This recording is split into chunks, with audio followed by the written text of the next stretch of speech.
Monsieur Macron, alors ici au Parlement, vous essayez de renouer avec une vieille tradition. L'Europe, elle est née sur le charbon et l'acier. Oui. Et en fait, tous les pays européens se sont divisés autour de cette question. Et aujourd'hui, ils sont en train de le payer puisque à la fois les Indiens ont investi la sidérurgie européenne et les Chinois sont en train de la torpiller, c'est ça? Alors l'Europe, elle s'est construite sur l'acier. Elle a eu à gérer dans les années 80, les années 90, une transition qui a été très dure à gérer. Oui. Le plan d'Avignon, vous vous rappelez, où on a traité nos surcapacités, on a vraiment recomposé le monde de l'acier européen pour le moderniser. On a fermé énormément. Et nous avons encore connu des crises, nous-mêmes dans notre pays, il y a plusieurs années, avec des rachats d'acteurs, ArcelorMittal. Oui, Florange, oui. Ensuite, la crise de Florange. Et là, on est dans une situation qui est pour moi une situation économique et politique majeure. C'est-à-dire qu'on joue beaucoup à la fois notre relation à l'Europe et à l'économie de marché à travers cette affaire. Pourquoi? La sidérurgie, elle est présente dans des terres industrielles européennes, en France, en Italie, au Luxembourg, aux Pays-Bas, en Allemagne, au Royaume-Uni, historique. Depuis des décennies, on a demandé à des femmes et des hommes, beaucoup des hommes, de faire des efforts. On leur a dit, là vous n'êtes plus productif, on n'a pas assez modernisé, donc on va devoir fermer. À d'autres, on a dit, il faut vous réorganiser, il va falloir travailler plus, différemment, plus de flexibilité, on les a reformés. Il y a eu beaucoup de tensions. On les a mis à la porte aussi. Ce que je disais, quand je dis on a fermé, ouais, bon. Ouais. Et donc, celles et ceux qui sont là, on leur a demandé beaucoup de sacrifices, il y a eu beaucoup de doutes. Pourquoi? Pour être compétitif dans un monde ouvert et avoir une sidérurgie européenne. Or aujourd'hui, qu'est-ce qu'il se passe? Nous sommes face à une politique qui ne respecte pas les règles du marché, qui est la politique d'acteurs chinois, qui viennent déverser leur surplus sur le marché européen en baissant les prix. Mais la ils Chine profitent de notre faiblesse, non, de mais notre division. Non, alors on va y venir sur le déroulé, mais le cadre, il faut le reposer dans ces termes. On a demandé des efforts à nos concitoyens, à nos travailleurs, en leur disant c'est ça pour être fort dans la mondialisation. Ouais. Mais la mondialisation, elle a des règles. Il y a des règles de la liberté, y compris en matière économique. Et donc celui qui ne respecte pas les règles du jeu, on doit le contraindre, on doit le sanctionner. C'est ça les règles anti-dumping. Aujourd'hui, les Chinois représentent 50% de la production mondiale. Ça s'est complètement transformé en 20 ans. L'Europe, 11%. Et l'Europe, 11%. C'était seulement l'inverse il y a 20 ans. Oui. La Chine, elle a des surplus, parce que ça s'est ralenti, parce qu'il y a des crises, qui équivalent à 2 ans de consommation européenne. Depuis 8 mois maintenant, ces surplus arrivent sur notre territoire et les prix ont baissé de 25 à 30%, parfois même 50% sur certains laminés, certaines catégories d'acier. Face à ça, nous devons nous défendre. Ce n'est pas du protectionnisme, c'est le respect des règles du jeu. On est dans un jeu ouvert. Cet acier, il a été subventionné bien souvent par l'État, il a été aidé, et maintenant, ils ne respectent pas les prix du marché, ils font du dumping, c'est-à-dire qu'ils cassent les prix en ayant bénéficié de ces aides. Donc là, l'Europe qui demande à ses concitoyens des efforts, l'Europe qui dit à ses concitoyens « on doit réussir ensemble dans la mondialisation », elle doit protéger. Et c'est ça la clé, parce que sinon… Et ça, c'est des mots encore. Alors, comment vous faites? Vous venez voir les députés. C'est une argumentation, mais elle est fondamentale, parce que ce n'est pas du protectionnisme, ce n'est pas du romantisme facile, c'est de dire, quand on a demandé des efforts pour se conformer à des règles, on doit les faire respecter par tout le monde. Je comprends votre logique. Et donc cette Europe, elle doit maintenant défendre son industrie, ses travailleurs, face aux Chinois. Alors, face à ça, qu'est-ce qu'on va faire ? Ça, c'est votre volonté. Excusez-moi. C'est pas la mienne. Non, mais c'est votre volonté politique. C'est une volonté. Aujourd'hui, c'est pour ça que vous êtes là, ici, au Parlement. On est d'accord. Donc, c'est un truc que vous faites depuis plusieurs semaines, d'ailleurs, depuis plusieurs mois. Maintenant, il y a un pays comme la Grande-Bretagne qui ne veut pas aller dans ce sens-là. Jusqu'à présent, ils se disent on veut garder les investissements chinois. Les Chinois investissent beaucoup plus aujourd'hui en Grande-Bretagne qu'en France. Non, c'est pas si vrai. Vous savez, peut-être pas en 2015, mais en 2014, absolument. Exactement. En 2015, parce les Chinois ont plus investi à Paris le Club Méditerranée à 4,5 milliards, mais… qu'à Londres. Mais là-dessus, d'abord, qu'est-ce qu'on a fait et qu'est-ce qu'on va faire? En novembre dernier, j'ai lancé l'initiative. On a mobilisé 11 autres États membres pour signer une lettre commune qu'on a envoyée à la présidence de l'Union et que nous avons envoyé à la Commission, en disant quoi? On doit réagir vite. Les Britanniques l'ont signé. Donc nous avons construit un accord. Non mais c'est très important. Ils l'ont signé. Qu'est-ce qu'on a dit? Parce qu'il faut être très précis, très concret. On a dit, quand il y a une telle pratique, la Commission peut se saisir d'elle-même. À droit constant, on ne change pas les règles du jeu. Utilisons toutes les règles du jeu. La Commission peut se saisir d'elle-même, parce que les sidérurgistes, la Chine, c'est aussi un marché pour eux. Donc ils ont peur. Souvent, ils ne font pas eux-mêmes le recours. Donc c'est ce qu'on appelle justement la procédure ex officio. Deuxième chose, n'attendons pas d'avoir prouvé qu'il y a justement un dommage. Le risque, l'identification d'un préjudice possible suffit. C'est ce que font les Américains. Nous ne le faisons pas. Donc on prend 6 à 8 mois de procédure dans la vue parce que nous sommes trop lents. On a changé nos règles, on peut le faire. Et troisième chose, c'est la lenteur des procédures. Une fois qu'on a établi qu'il y avait un problème de dumping, qu'on a lancé justement l'enquête, avant de prendre la mesure, ça dure environ 9 mois. 9 mois. Ouais. Donc on a pris en début d'année des sanctions sur le laminé à froid, on a mis des tarifs de 20% sur le laminé à froid. Sur les taxes, oui. Des taxes en plus pour corriger, sur des procédures qu'on avait ouvertes au printemps 2015. Les Américains, ils sont à 200% sur les taxes. Attendez, les Américains en délai déjà, ils sont à 5 mois. Parfois, ils vont à 2 mois. Donc ça, c'est les 3 choses qu'on a demandées, très important. Et le pourcentage à droit constant. Ça, c'est à droit constant, c'est vis-à-vis de la Commission. La Commission, elle a déjà avancé vers nous. Qu'est-ce qu'elle a fait ? La commissaire Malmström a écrit aux Chinois en disant « Réglez-nous ce problème de surcapacité. Vous vous étiez engagé en G20, baissez. » Elle a écrit, ils ont commencé à réagir en s'engageant. Deuxième chose, la Commission, en mars dernier, a pris justement une recommandation. Je verrai la commissaire Bieńkowska, elle a été absolument clé dans cette affaire. Ils ont déjà baissé d'1 mois. Moi, je leur ai dit 1 mois, c'est pas suffisant, je vais leur redire. Il faut qu'on baisse de 4 mois. Moi, j'ai besoin d'avoir des décisions pour cet été. Vous voulez que ça aille plus vite, que ces sanctions soient plus rapides. Pas crédible. Combien, vous ? Je veux pouvoir faire comme les Américains quand c'est pertinent. Quand on doit aller vite et fort, il faut pouvoir y aller. Aujourd'hui, on a la règle du moindre droit, ce qu'on appelle en anglais le lesser duty rule. Les Britanniques, entre autres, restent attachés à cette règle. Je leur ai dit qu'ils n'étaient pas cohérents. Ils n'étaient pas cohérents. Et donc, il faut expliquer là-dessus à nos concitoyens, à nos travailleurs, mais c'est de la conviction, il ne faut pas faire de démagogie. Si on veut être efficace et si nous voulons nous faire respecter des Chinois, nous devons le faire sans nous diviser. Pourquoi ? Mais si nous ne pourrons y arriver que si nous ne sommes pas divisés. Aujourd'hui, l'entreprise Tata menace de fermer en Grande-Bretagne 15 000 emplois. Elle va le faire ou elle va revendre. 45 000 emplois induits, donc 400 en France d'ailleurs. Et le gouvernement Cameron il dit c'est du business.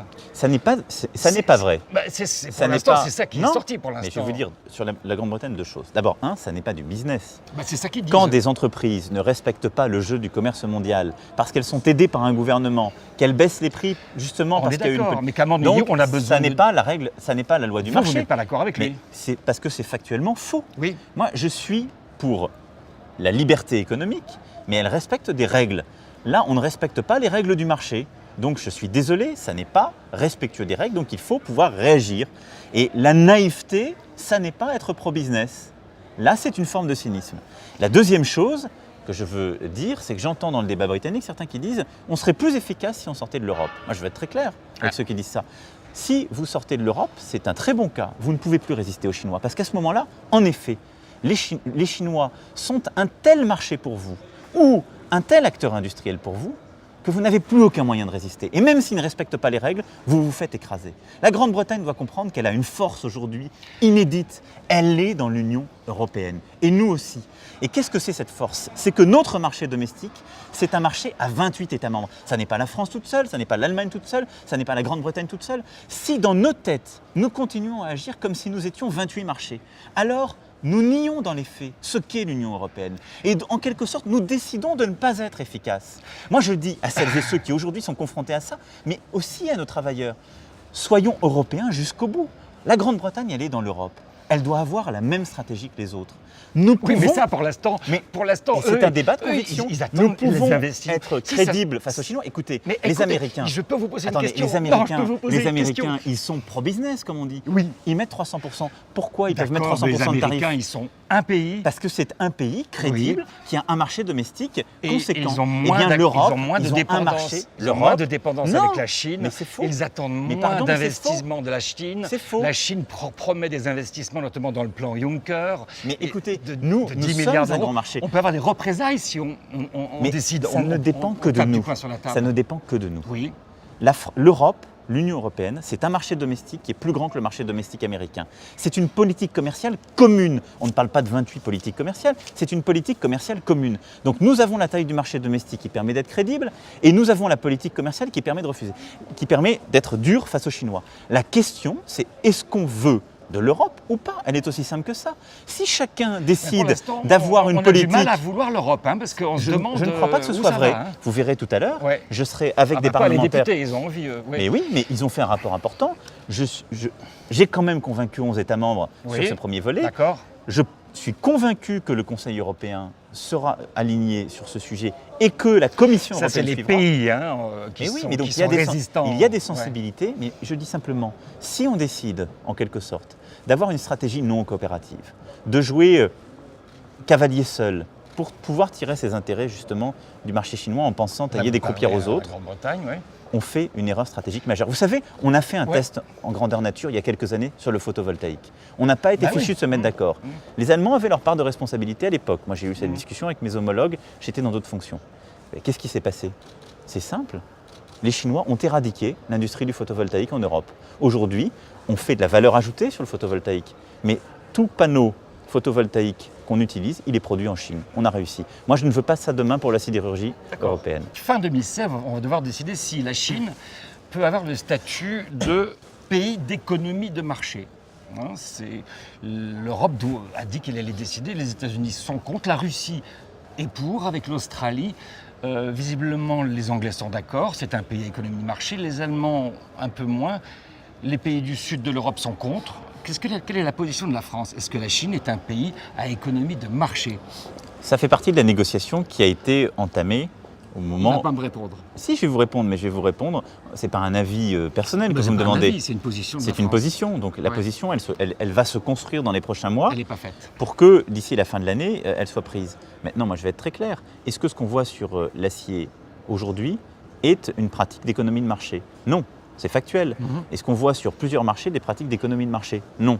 Il y a maintenant une procédure qui a été enclenchée il y a plusieurs années pour aller vers la reconnaissance de statut d'économie de marché. Moi, je souhaite que nous puissions avoir un débat instruit, ouvert, transparent sur ce sujet. C'est-à-dire, de regarder les faits. Est-ce que la Chine se comporte Parce que là, sur la les Chine différents segments a intérêt comme- à avoir ce statut. Mais elle a intérêt, Voilà. on a intérêt à regarder. Nous, Donc ce on que a un levier là, nous, c'est ça? on a un levier, moyen de mais pression. surtout, on Ouais. a besoin d'un débat démocratique et transparent. C'est ce qu'on doit à nos Ouais. concitoyens, ce que nous devons à nous-mêmes.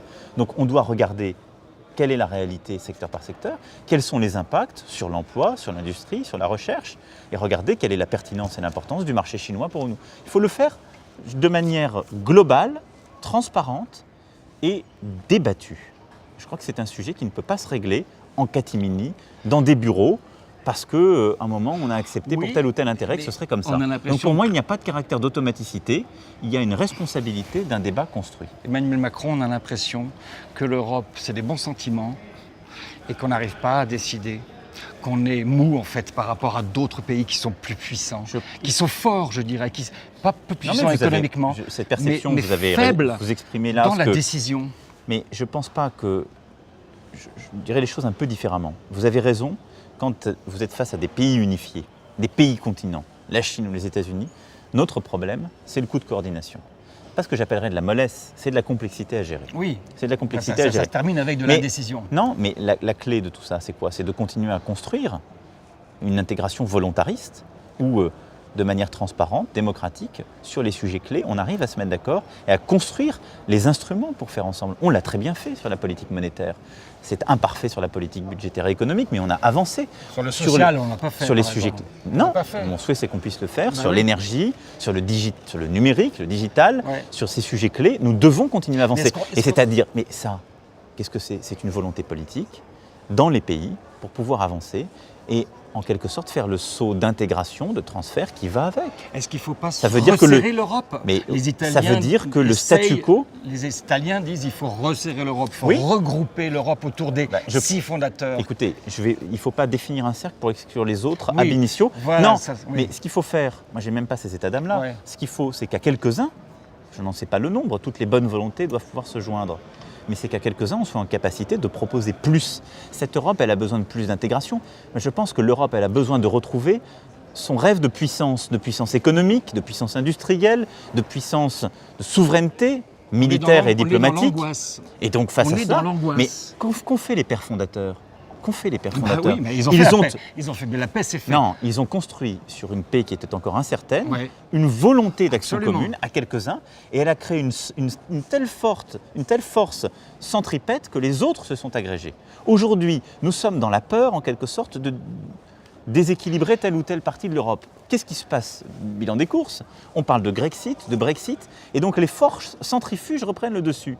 Aujourd'hui, nous devons, sur un projet, porté par quelques-uns et qu'importe le nombre, bâtir cette volonté de retrouver le rêve européen, une Europe de puissance, sur les sujets économiques, les sujets financiers, fiscaux, numériques, énergétiques, militaires et diplomatiques. Je pense que le cœur d'Europe est là. Vous avez oublié le social, hein. Et je pense que sur le social, ça va avec la vision que nous avons de l'Europe Parce que économique Oui. et monétaire. Je l'ai dit à plusieurs reprises, elle doit se bâtir sur une capacité budgétaire commune, dont d'ailleurs les capacités d'avoir une allocation chômage commune. Ça se fera dans le temps. Mais si je vous mets le social, les divergences sont encore plus fortes que sur les autres sujets, je prends encore 10 ans. Le social doit faire partie de cet agenda, mais on a un agenda crédible à 5-10 ans. Mais construisons-le maintenant pour qu'il fasse partie du débat démocratique que dans plusieurs pays, la France, l'Allemagne, au premier chef, auront en 2017. D'accord. Je pense que l'Europe, c'est un impératif d'action aujourd'hui. Ça ne doit pas être une belle idée. Juste, vous venez de créer votre mouvement politique, En Marche. C'est pas que vous, hein, c'est des jeunes, on en a rencontré d'ailleurs un aujourd'hui qui est venu vous voir. Pourquoi pas droite? Pourquoi pas gauche? Qu'est-ce qui n'est pas bien dans la gauche? Non, c'est Qu'est-ce pas qui est qu'il y a pas quelque bien chose. dans la C'est droite? pas qu'il y a quelque chose qui est pas bien. Parce que vous dites, je suis ni de droite ni de Non. gauche. Enfin, le mouvement n'est ni de droite ni de Il gauche. est et de droite et de gauche, si vous préférez.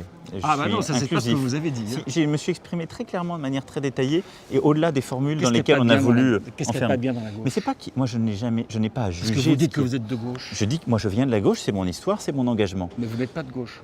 Vous Je dites que viens vous de- venez de la gauche. Je viens de la gauche, je suis de gauche. On est toujours assis quelque part. Oui. Mais quand on veut se mettre en Et vous, mouvement, En Marche, vous pourriez aller à droite alors. non, ce que je suis en train de dire, c'est que ce que nous devons faire, c'est construire une action commune pour le pays. Moi, j'ai observé dans la loi que j'ai portée que une partie des choses que je proposais, qui étaient à mes yeux authentiquement de gauche, elles donnaient des libertés d'accès, elles ouvraient notre économie, étaient considérées par d'autres personnes de gauche comme ne l'étant pas. Pourquoi? Parce que ce n'était pas la promesse qu'on leur avait faite. Mhm. La gauche s'était déportée en quelque Mhm. sorte.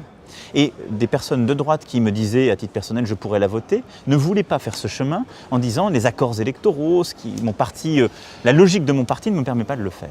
Je dis simplement qu'aujourd'hui, la droite et la gauche, c'est en quelque sorte séparé par une ligne Maginot qui est devenue obsolète. Quels sont les sujets qu'aujourd'hui notre pays a affrontés? Le sujet de la société du travail. Qu'est-ce que c'est le travail demain? Le travail de demain, ce ne sera pas celui d'hier. Ça veut dire qu'est-ce que c'est l'accès à l'emploi, à la formation, au bien-être au travail, qui est un sujet fondamental. Bon, comment ça marche? Comment on forme tout au long de la vie? Comment on construit justement ce nouvel espace?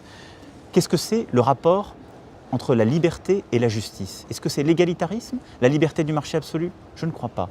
C'est plus de liberté économique, sociale et politique qui permet de nouveaux accès, qui reconstruit en quelque sorte une égale opportunité, mais qui n'est pas l'égalitarisme à tout craint, mais qui n'est pas pour autant la loi du plus fort. Qu'est-ce que c'est que notre rapport à l'Europe? Cette Europe puissance, plus d'intégration, aller de l'avant. Je prends juste ces trois sujets. Oui. Ces trois sujets, ils ne construisent un consensus ni à gauche ni à droite. Sur ces trois sujets, la droite comme la gauche sont divisés. Ces trois sujets, ils construisent pour moi la base de ce que j'appelle un progressisme. Et donc, à mes yeux, le vrai clivage dans notre pays, comme dans beaucoup de sociétés européennes, il est entre les progressistes et les conservateurs. C'est ce clivage que je veux rebâtir maintenant. Et je ne veux pas attendre 2017. Sinon, qu'est-ce qu'on fera? On va reproduire nos clivages pour la prochaine élection. Et la gauche ira faire ses primaires, qui iront se construire à gauche.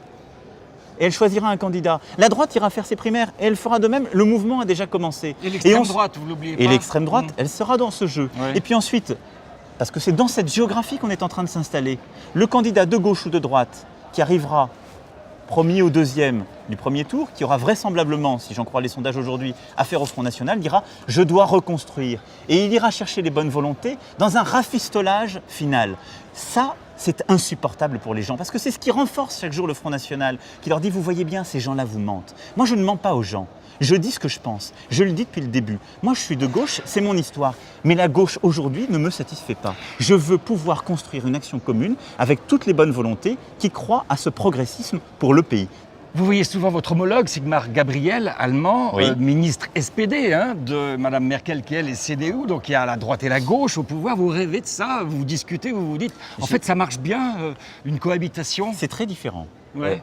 Oui, mais ils sont plus malins que nous. Non, ils ne sont pas politiquement. plus malins. Ils ont Non. un régime qui est très différent, qui Oui. est aussi... Ils s'écoutent plus, on dirait, les qui est- Allemands. hein. Oui, parce que c'est un régime parlementaire. Oui, oui. Mais vous savez, nous, on n'a pas su faire vivre un régime parlementaire. C'était Oui. la 4e et la 3e, à certains égards, encore pire. Bon, donc ils ont un régime parlementaire, donc ils peuvent faire des grandes coalitions parce qu'ils regroupent des parlementaires de sensibilités différentes.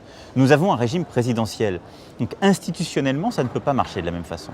Donc institutionnellement, c'est dans le temps présidentiel que cette offre politique nouvelle Ouais. doit se construire si on veut qu'elle soit active rapidement. Donc on n'a rien à apprendre On a à des apprendre Allemands, de cette capacité ouais. à construire du consensus dans le dialogue. Ouais. Et ça, j'en parle souvent, entre autres, avec Sigmar Gabriel. Mais on ne peut pas répliquer leur mode de fonctionnement parce que nos institutions sont autres. D'accord. Moi, je vais vous laisser quelques instants dans le cadre. Là, vous avez. Mettez-vous au centre, Oui. Monsieur le Ministre, Monsieur Emmanuel Macron. Oui, Voilà, vous êtes tout seul. Je vais vous laisser. Vous regardez cette caméra Oui. et vous parlez aux Européens. Et vous voulez, je voulais Et vous leur parlez, c'est que direct je là. Là, du dise coup, quelque chose, c'est un d'accord. discours là. Je Vous avez bouge pas quelques secondes. hein. Très bien. Alors bonjour à toutes et tous. Je pense que nous sommes dans une période qui est critique pour l'Europe, qui est vitale, qui consiste à savoir si nous avons encore de l'ambition pour notre histoire collective. Moi, j'y crois très profondément. Je pense que pour nos affaires communes, pour réussir justement dans le monde, pour défendre nos valeurs, nos préférences collectives, on a besoin de plus d'Europe, c'est-à-dire d'intégrer, de passer un nouveau cap. C'est ce qu'on doit construire dans l'année qui vient pour que nos peuples, en particulier en 2017, je pense à la France, l'Allemagne et plusieurs autres pays de l'Union européenne, nous puissions en débattre. Il y a eu la génération des fondateurs de l'Europe. Il y a eu la génération des gestionnaires. Notre génération, elle est face à un dilemme. Soit d'être les fossoyeurs de l'Europe, si elle veut continuer à gérer comme cela, soit de la refonder. Moi, ce que j'attends de vous tous, c'est qu'on puisse la refonder dans le débat, dans la transparence, dans l'initiative, et c'est maintenant.